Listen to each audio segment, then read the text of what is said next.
Bismillahirrahmanirrahim. Alhamdulillahi rabbil alamin. Wa bihi nasta'in wa la hawla wa la quwwata illa billahil aliyyil azim. Subhanaka la ilma lana illa ma 'allamtana innaka antal alimul hakim wa la hawla wa la quwwata illa billahil aliyyil azim. Allahumma salli ala sayyidina Muhammad wa ala alihi wa sahbihi wa man tabi'ahum bi ihsanin ila yaumiddin. Rabbi israh li sadri wa yassir li amri wahlul 'uqdatam min lisani yafqahu qawli. Assalamualaikum warahmatullahi wabarakatuh. Sama-sama kita syukur pada Allah Subhanahu wa taala. Dengan izin Allah, dengan kehendak Allah, Allah pilih kita di kalangan hamba-hamba Dia. Allah bangkitkan kita daripada kita tidur, kemudian kita segera mari semaya berjamaah di rumah Allah. Bila tanya banyak ada orang dengar suara bel tadi, jawapannya banyak. Bila Tok Bilal laung azan, Tok Bilal bel, suara bel tinggi serata. Nah, makai kawasan luar. Tapi yang Allah pilih orang-orang tertentu yang mari semaya di masjid. Allah pilih hamba-hamba yang tertentu sahaja yang boleh menyambut suara azan dan segera mari semaya berjamaah di rumah Allah Subhanahu wa taala.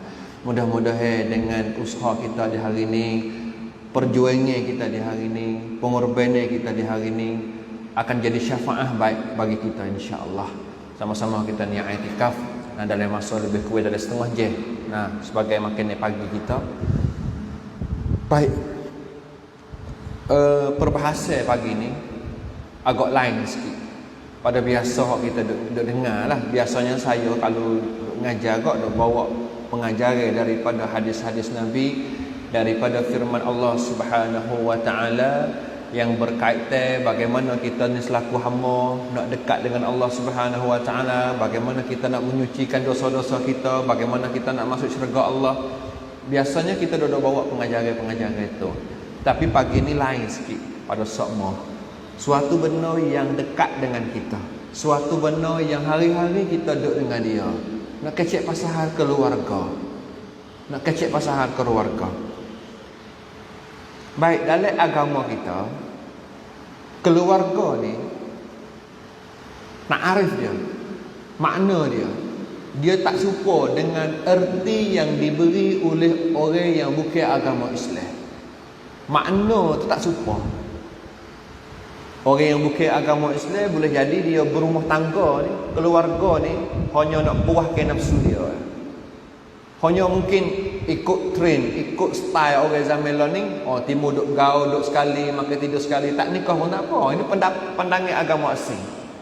Tapi kita agama Islam, keluarga ni ibarat seperti satu getok. Satu getok yang kita hafal depan kita dan kita usaha berjalan atas getok tu, titi di atas getok tu supaya sampai ke hujung sana yang kita panggil syurga. Makna katanya rumah tangga ni merupakan satu kenderaan, boleh kita panggil kenderaan yang kita pakai naik sekali, kereta lah. Naik bini kita pun duduk dalam tu, anak-anak kita pun duduk dalam tu, kita selaku gelebar duduk dalam tu. Nah, bawa pergi ke mana ni? Bawa menuju ke syurga Allah Subhanahu wa taala. Karena matlamat hidup kita bukan di dunia, dan kita tahu matlamat sebenarnya hidup kita ialah syurga Allah. Semua kita kejar di hari ini kerana nak masuk syurga Allah. Maka keluarga ni merupakan satu kenderaan yang akan bawa kita ke sana. Maka di situ saya cuba tengok beberapa pengertian, nah, beberapa ta'arif dalam yang diberi oleh di kalangan ulama-ulama Islam kita. Ia sepakat mengatakan bahawasanya keluarga kita ni untuk cari kebahagiaan di dunia dan juga di akhirat. Bukan semata-mata di dunia. Dunia pun kita nak, akhirat pun kita nak. Maka mesti kita usaha cari keberkatan dalam hidup berkeluarga kita. Nah, bunyi macam ni macam khusus nikah pula. Nah, tapi tak apalah. Kita kecek pasal keluarga kerana benda ni dia memang hari kita. Hari-hari kita nak tengok bini kita, hari-hari kita nak tengok anak kita, duk bergaul dengan dia sama. Kalau kita anak, hari-hari kita duduk dengan mak kita, hari-hari kita duduk dengan ayah kita. Kita boleh apa yang kita ambil pengajaran hari ini, mudah-mudahan kita boleh berubah hidup kita. Bentuk keluarga yang di keluarga syurga. Bila kita usaha bentuk keluarga baiti jannati, rumahku syurgaku, mudah-mudahan jalan mudah bagi kita untuk nak masuk syurga Allah Subhanahu wa taala. Baik, langkah pertama, mula-mula sekali Dia mula pada kita pilih pasangan nikah lagi dah. Nah, kita dah hari ni berumah tangga mari 30-40 tahun dah hundur tak leh dah. Dah kan? Oh, kalau itu ustaz kata kena mula pada berumah tangga mula-mula lagi kena cari mula. Dak, bukan makna gitu. Nah, tapi nak cerita kata istilah kita dia hafal mari dia ajar kita ambil yak mula-mula lagi dah. Ambil di mula-mula kita pilih pasangan lagi dah. Baik. Pertama kali betulkan niat kita dalam kita pilih pasangan. Jangan sama sekali kita berumah tangga, kita nikah kahwin kerana apa? Kerana sayang kita nikah, kita tak nikah, alih kita nak nikah tik, jangan niat lagu tu. Jangan sama sekali kita nikah kerana bukan kerana Allah, bukan kerana nak hidup, nak amalkan sunnah Nabi, bukan nak banyakkan zuriat. Kalau lah kita tak ada niat macam tu, boleh elok-elok dululah. Nah, kerana dalam hal kita nak berumah tangga, ya start pada mula-mula niat kita nak nikah tu untuk apa?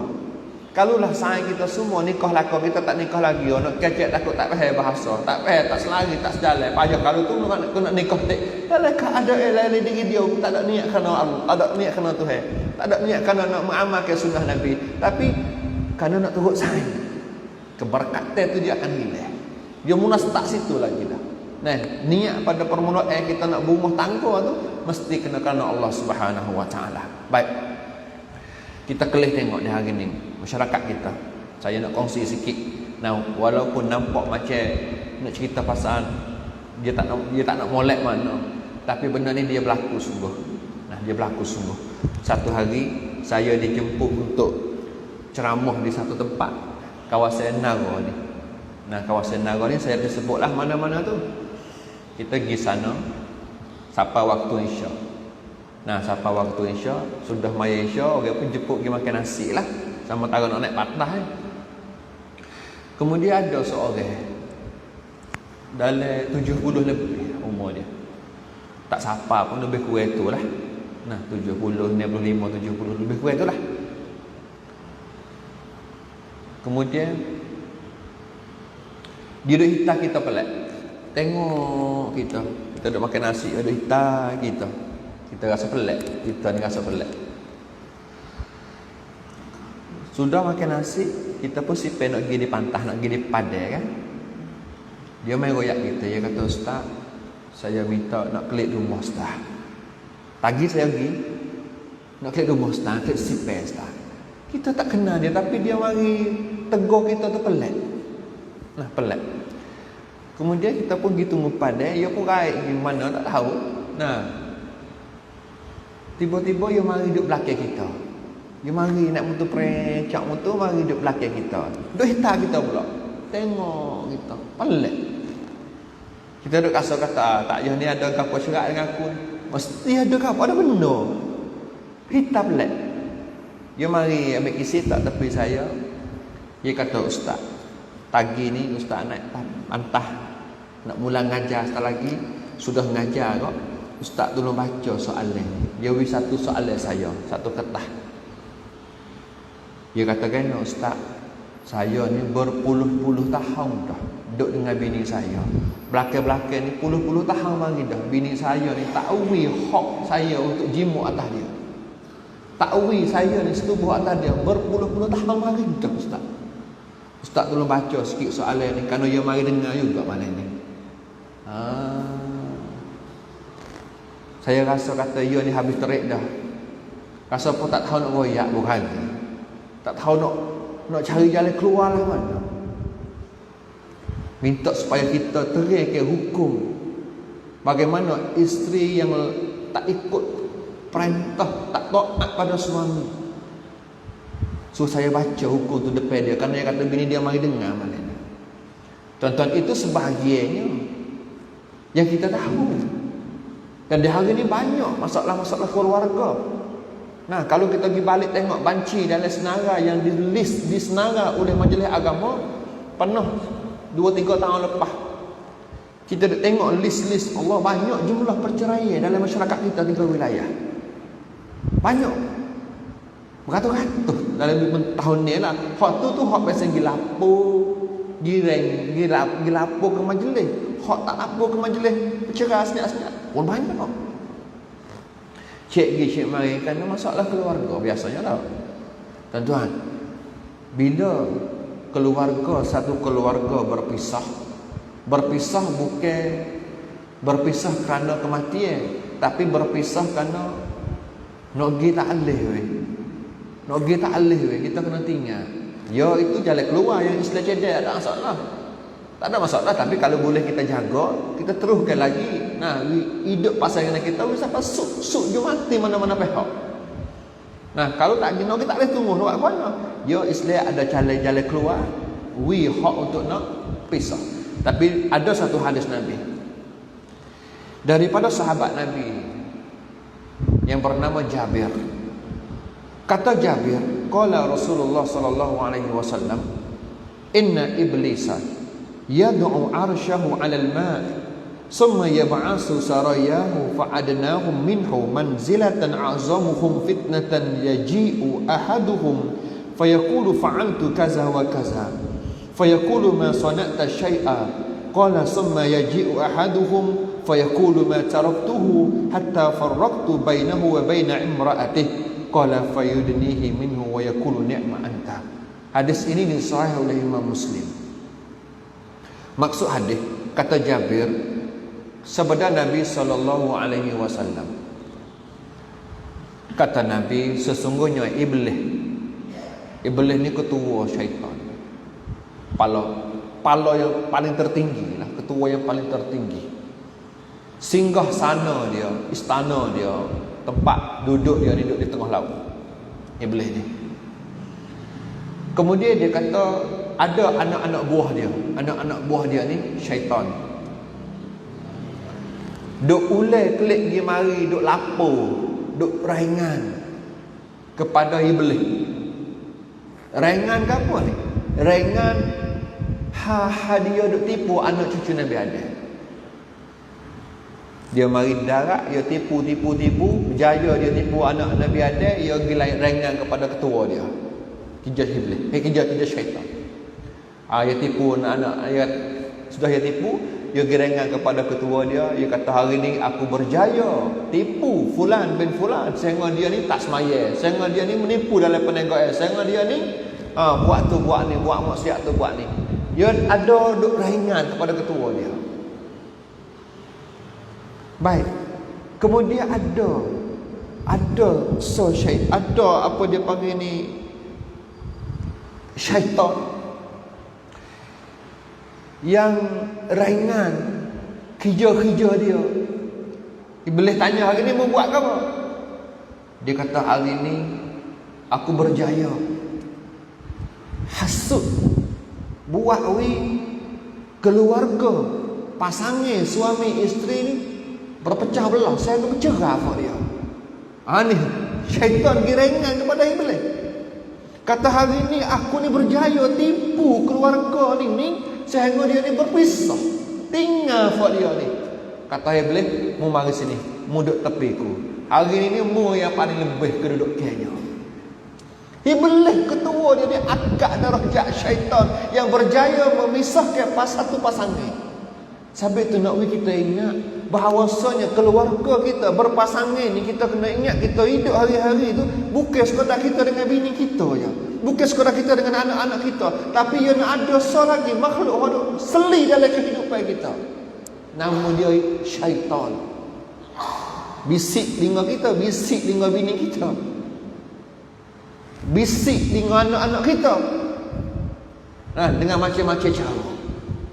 Bukan sekadar kita dengan bini dengan anak tak. Dia nak ada lagi makhluk yang kerja dia untuk usaha nak pecahkan keluarga kita. Ni payahnya kerana kita tak nampak tengok. Kalau jenis bentuk orang ni terus terang kita nampak. Tapi hak ni kita tak nampak tengok. Tak nampak tengok. Dia mari dalam orat darah. Orat darah kita, orat darah bini kita, orat darah anak kita. Dia kejumpa je balak. Kata pergi mari, tunjuk muka-muka, tapa pergi mari, bergoma pergi mari, akhirnya putus. Lepas tu dia apa? Prong girangan ketua dia, hari ni aku berjaya bercerai ke keluarga tu. Ketua yang kata-kata, mu mari sini, hari ni hari mu hebat, hari ni mu hebat. Sana gitu. Baik, maka kita Tanggungjawab penting lebih-lebih lagi suami, ketua rumah kena main peranan. Sebab itu perlu kepada kita mengaji, tahu didik ke, tahu bagaimana kita nak bina berumah tangga. Lek isteri pun penting. Nah, lek isteri pun penting. Nah, nak cerita pasal fadilat kelebihan isteri yang solihah. Nah, tapi tak sama hari pula hari ni, pagi ni. Tak apalah. Kita dengar, kita kelak cerita pada retina kita. Fadilat kelebihan isteri yang solihah. Kata Nabi dalam satu hadis, maksud hadis, mana-mana isteri, mana-mana wanita yang jaga semaya cukup 5 waktu,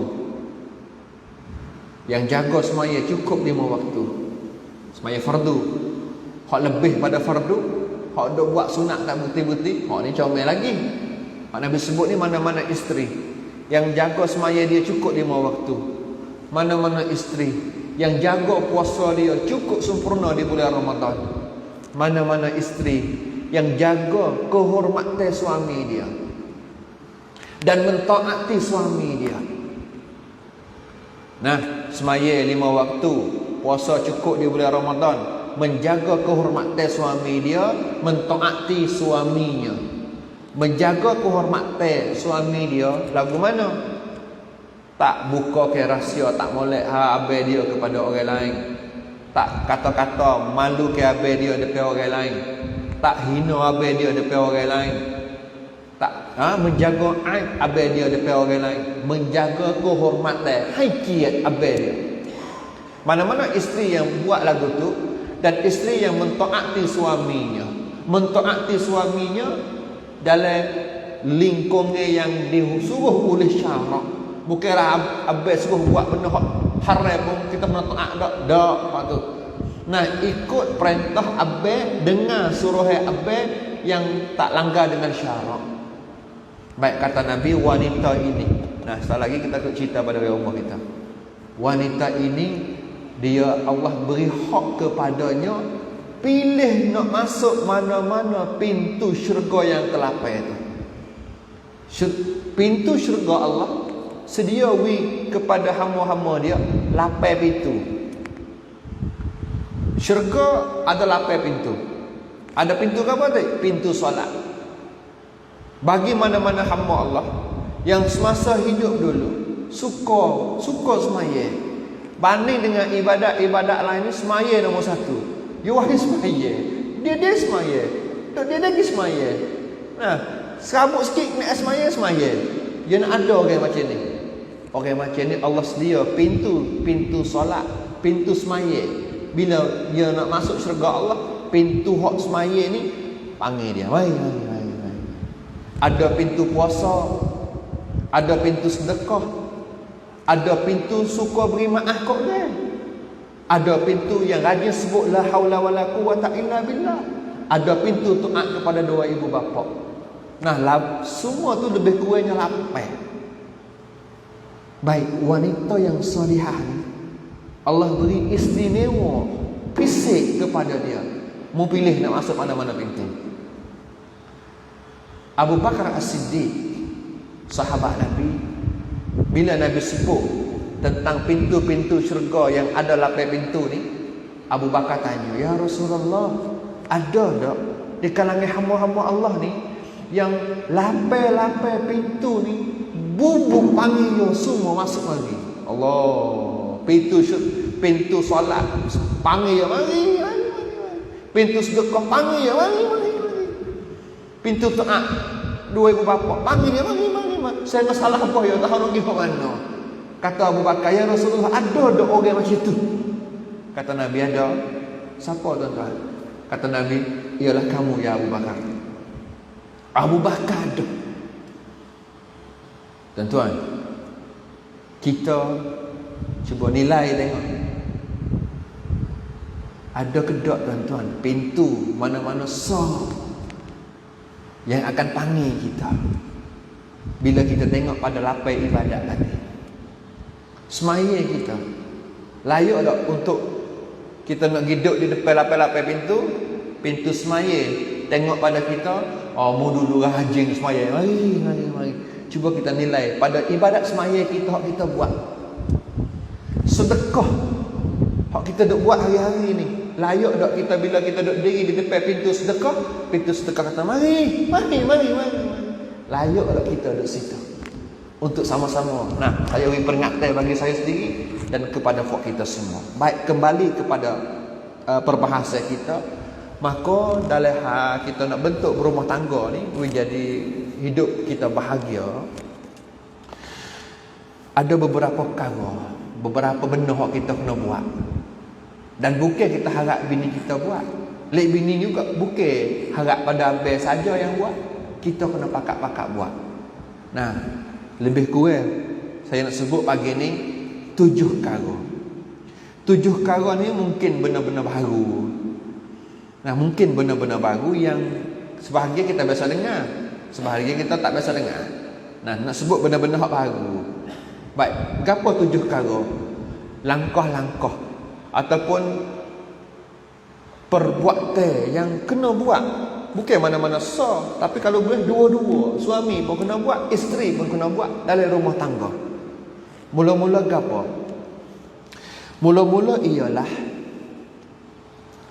tak kira suami ataupun isteri, tak kira suami ataupun isteri kena bina dalam rumah kita ni, dalam keluarga kita ni, kecek kira antara kita dengan bini kita ataupun antara bini dengan abang dia tu, kecek bicek dengan alasan, dengan hikmah, bukan dengan arum. Ini mula-mula banyak pasangan kita kurang kita kecek dengan kita, Allah tak sedap dengar pedih kita. Tapi perhati tengok mik telefon orang lain tu mari, Allah kecek lembut. Banding dengan kecek kita ni pun nak musuh dah. Sama juga kita kadang-kadang dengan bini kita jekoh mata. Tapi kalau lah orang luar tu mari, Assalamualaikum, Waalaikumsalam, lembut kita jawab. Tapi kita tengok bini kita pura-pura cuba pun nak pakai dah. Suasana jaga perbahasa hikmah tu makin hari makin hilang, makin sengit. Bila kita kecek dengan tidak ada hikmah, kita kecek dengan tidak ada bicara dengan atas alasan, lama-kelama kita tengok jadi muak, mudah puas, nak balas semua kita apa nak balas kerana kita duduk biasa dengan kecek kasar. Nah, ni mula-mula. Nah, payayam sang banjakat dalam keluarga kita tu kira bicara we ada alasan. Nah, nak tegur dia we ada alasan, nak nasihat dia we ada alasan, bukanlah pakai arum. Nah, kalau pakai arum ni lebih-lebih lagi kalau dia pun arum juga. Api ngapi dia tak tahu nak pergi suk mana. Suk di syaitan dia tepuk tangan. Hari ni aku berjaya gerengan kuah dia tu. Hari ni tak pelak dah aku ni. Cerah enggak dah. Ia nak ada syaitan duk tipu kita. Nanti hidup ringan kepada ketua dia. Nah, yang pertama ni jaga kecek baik kita. Baik suami ataupun isteri kena jaga. Baik yang kedua, kita atas nama suami kena sentiasa ingat kata kita ni perangai kita, botbat kita, tugas kita, tanggungjawab kita adalah imam, pemimpin dalam keluarga. Isteri kena menyedari, kena ingat kata dia tu adalah makmum dalam keluarga. Suami imam, isteri makmum. Pagi kita sudah tengok. Aku ni selama ni duk tamneng mana ni. Cuba kita sudah tengok. No, banyak. Salah satu sebab apabila wanita isteri itu dia terbiak kerja di luar rumah dan dia dapat kedudukan tinggi dalam masyarakat, gaji dia lebih besar, lebih banyak bila banding dengan abang dia. Nah, kalau orang ada didikan agama, tak apa besar ke mana pun, tinggi tak mana pun, gaji besar tak mana pun, kalau ada didikan agama sentiasa sedar kata aku ni makmum, tak apa. Tapi bila kita hilang kesedaran di situ, kita kelak mari, apatah lagi lek abang kok tak kerja apa. Tak kerja apa abang, duduk hari-hari duduk makan bawa dagu isteri. Duk makan duk tupai isteri. Kalau hari mana tengok isteri kita buat salah, kita nak tegur kat bini kita, dengar tak kita? Payah. Ada-ada je balas kelak mari. Muda dia hari ni muda makan sebab aku saramu. Cuk. Kerana kita suami ni hilang perannya. Kita suami ni hilang perannya. Buat nanti kita tu hilang. Kita tak ada menyedari kata tanggungjawab kita sebagai pemimpin. Kalau kita menyedari kerja, aku ni ketua rumah, aku ni tugas kena cari nafkah, aku ni kena bawa keluarga aku ni kena jaga keluarga aku, orang dalam keluarga aku, bini aku, anak-anak aku kena dengar arahan aku. Perangai kita. Kalau kita duduk bawah tak kerja, tak apa, kerja pun duduk ada cari tupai yang mau makan apa ni, kita tak ada perangai, hilang perangai, kita nak tegur apa pun payah orang nak dengar. Hikmah tu tak ada. Nah, itu yang kedua. Yang ketiga, khususnya kepada wanita, tak dengar hari ni, tak ada mari kak, tolong sabarlah kelik sekali lagi. Orang umur kita, perangai wanita bukan sekadar mengandung, bukan sekadar beri lahirkan anak kita, bukan sekadar besarkan anak kita, belakan anak kita, bahkan perangai seorang yang penting ialah menjadi penolong suaminya, penyokong suaminya. Tak nanti kena harta benda, tapi kecek pe, beri semangat kepada abang. Abang kan kelik kerja letih-letih, siapa mau hari ni kita tak boleh mana, jual tak boleh mana, barang lebih banyak. Isteri kata kena tak apa abang, rezeki kita taruh ni, esok mungkin Allah beri lagi. Kita dengar pun lain, kita dengar lain. Letih-letih tak boleh, tak apa. Tapi kalau mau yang badai ngamung, siap. Kelik letih-letih dah, kelik letih-letih dah. Barang lebih banyak, jual tak habis. Oh hari ni tak boleh weh tengok. Padai kamu tak reti mu. Nah, wanita kena menyedari kata perangai selanjutnya jadi apa? Penolong, penyokong. Sebagaimana kita dengar kisah Nabi SAW, satu ketika Nabi kelik daripada dakwah. Penat Nabi, letih Nabi tidur atas pangkuan Khadijah, atas pohon Khadijah. Tak pala jenengo. Tiba-tiba Nabi rasa ada air duk titik atas pipi dia. Nabi kejut, Nabi bangun, Siti Khadijah teriak, mengalir air mata turun atas pipi Nabi. Nabi tanya, mu sesah kau duk aku? Kerana dulu mu kaya, hari ni mu tak ada perkara, habis harta benda mu. Mu sesah kau? Boleh mu teriak ni? Kata Siti Khadijah, dah. Aku teriak ni kerana aku bimbang.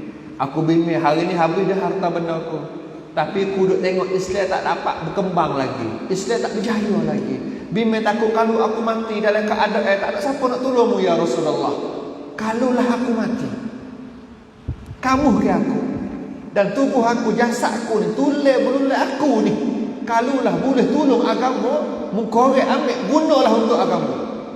Tu siapa takut tu Siti Khadijah. Sanggup berubah dia, bukan semasa dia hidup, bahkan masa dia mati pun beri peluang untuk gali ambil tulang dia, dibuatlah untuk apa pun demi untuk nak jaga agama Allah. Bila dengar lagu tu siapa-siapa pun semangat. Nampak tak? Ni yang kita panggil isteri sebagai penolong, penyokong, sponsor dan tolong abang dia semua. Nah, itu yang ketiga. Kemudian yang keempat. Nah, mungkin kita baca tak habis lah, kita pilih-pilih tengok. Nah, mungkin yang keempat, kita kena ingat, kita suami, orang rumah kita isteri, kita kena ingat, dan isteri pun kena ingat, kata kita ni dan juga dia ni, kita sama-sama manusia. Kita suami adalah manusia, isteri di rumah adalah manusia. Kena pakai ingat, dia boleh, aku boleh. Nama kata orang dia tak lepas daripada salah. Hak tu cacing. Buat salah biasa manusia. Kita suami tengok bini kita buat salah, dia manusia, dia bukan nabi. Lek isteri pula tengok abang dia buat salah, kerana abang dia manusia, bukan nabi. Biasa salah. Dalam keadaan kita tengok orang rumah kita buat salah, ataupun isteri tengok abang dia buat salah, kita kena saling tegur mari. Nasihat menasihati, nasihat di situ kena mari dari hati.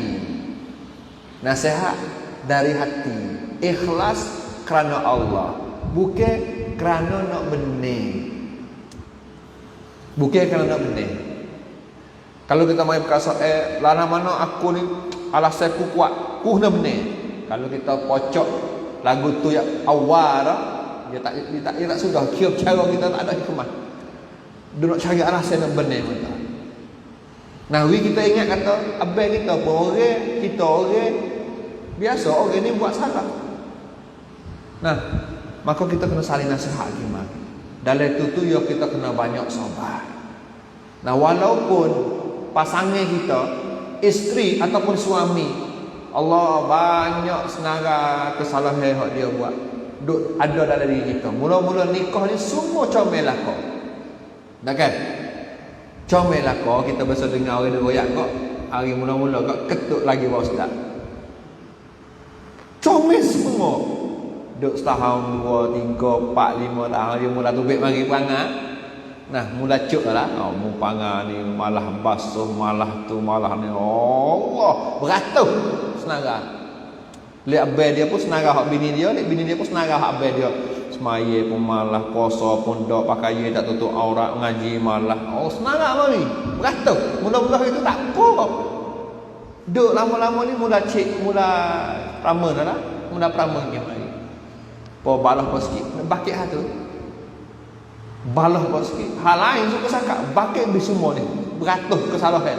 Kecek balah hal lain siap-siap. Tapi dalam ada duduk balah gimana tu, bakit habis 100 kali ni. Sabit mu payah reti mu tak semaya. Bakit habis kesalahan. Nah, sabit tu Islam ajar.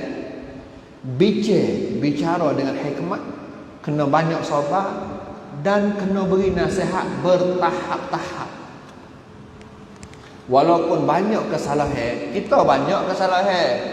Anak bini kita senara mari jujur banyak kesalahan kita. Nah, kesalahan kita banyak senara mari. Tapi dalam agama kita dia ajar supaya kita menasihati bertahap-tahap. Kokoh nasihat. Janganlah cuah sekaligus 100 kesalahan kita tahu sekaligus.